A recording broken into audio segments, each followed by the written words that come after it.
inta la xaqiijiyay ilaa iyo 14 qof ayaa ku dhaawacmay halka uu ku dhintay hal qof weerar ku bilowday qaraxyo oo ka dhacay Dusit Hotel ee xaafadda Westland ee magaalada Nairobi oo ku yaala goob aan sida kaga fogeyn xarunta ganacsiga Westgate Mall oo al-shabaab ay horay weerar kaga geysteen iyo safaaradda dalka Australia uu ku leeyahay magaalada Nairobi mid ka mid ah dadkii ku sugnaa gudaha hoteelka waqtiga uu dhacay weerarka qaybna ka noqday dadkii ugu horeeyay la soo badbaadiyay ayaa warbaahinta u sheegay in kooxda gudaha u gashay hoteelka ay wajiyada u xirnaayeen isla markaana ay ku dhawaaqayeen dila iyo ereyo kale hoteelka weerarka uu ka dhacay Dusit oo kamid ah hoteelada ugu mashquulka badan magaalada caasimadda Nairobi ayaa waqtiga kooxda shabaab ay ku qaadayeen weerarka dadka ku sugnaa waxa kamid ahaa madaxweynaha maamulka Galmudug Axmed Ducaale Geelle Xaaf sida ay telefishinka Universal u xaqiijiyeen ila ka agdhow madaxweyne Xaaf isla markaana uu qayb ka noqday dadkii ugu horeeyay ee laga soo badbaadiyay weerarkaasi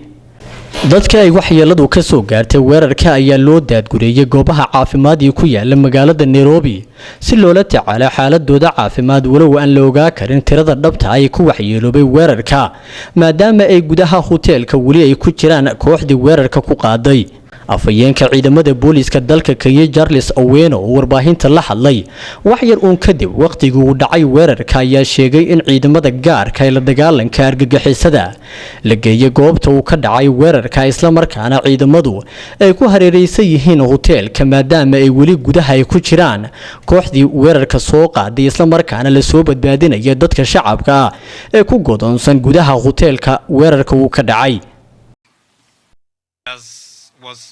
Brother, we immediately cordoned off the area and the situation is being managed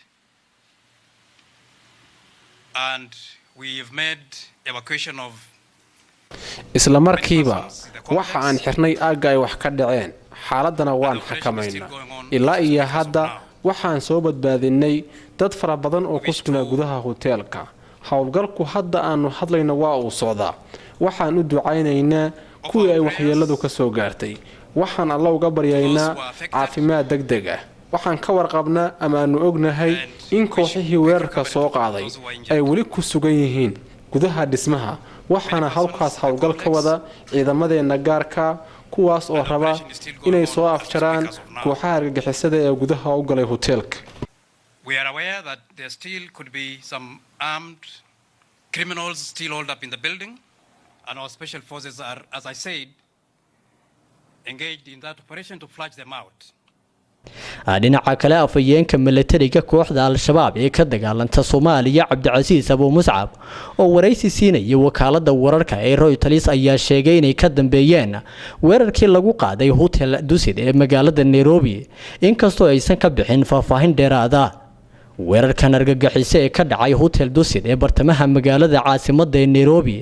ayaa imaanaya 3 sano kadib iyadoo maanta dalka Kenya laga xusayay